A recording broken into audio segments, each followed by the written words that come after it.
వదిలేయచ్చండి. అంటే రిస్ట్రిక్షన్స్ ఏం పెట్టుకోకుండా ఏదైతే ఈ ముగ్గురు సైంటిస్టులని మేము నిజంగా సైంటిస్టులం కాదు. అంటే మేము నమ్మట్లేదు. నమ్మరు ఎవరు. మమ్మల్ని చూస్తేనే అర్థమైపోతుంది. సో, దాన్ని ఫుల్ ఫ్లెడ్జ్డ్‌గా ఆ వరల్డ్‌లో బతుకుతున్న ముగ్గురు ఎదవలండి వీళ్ళు. ముగ్గురు కోతి ఎదవలనమాట. వీళ్ళ వీళ్ళ ముగ్గురికి ఇంక రిస్ట్రిక్షన్స్ లేవు. రిస్ట్రిక్షన్స్ ఉంటే మళ్ళీ మనం లాజిక్ ప్రకారం వెళ్ళాలి, దీని ప్రకారం వెళ్ళాలి. ఎప్పుడు ఎవడు ఎలా మాట్లాడతాడో తెలీదు. మేము ముగ్గురం కూడా అంతే. ఎప్పుడు ఎలా మాట్లాడతామో తెలీదు.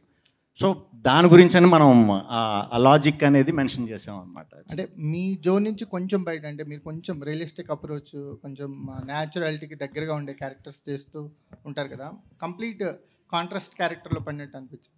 అంటే మేము సినిమాలో ముగ్గురు ఏజ్డ్ క్యారెక్టర్సే. కాకపోతే స్టూడెంట్స్ లాగా కనిపించడం కోసం మేము పడిన కష్టాలన్నమాట ఇవన్నీ. యంగ్ కింద కనిపించేలాగా పిహెచ్డి స్టూడెంట్స్ అనమాట. మేము ఒక 10 years నుంచి అదే కాలేజీలో పిహెచ్డి చేస్తూ ఉంటాం అనమాట. యంగ్గా కనిపించడం కోసం కొంచెం ఫ్రెష్ లుక్ ట్రై చేశారు హర్ష గారు. సో, అందుకే కొంచెం కొత్తగా ఉంది.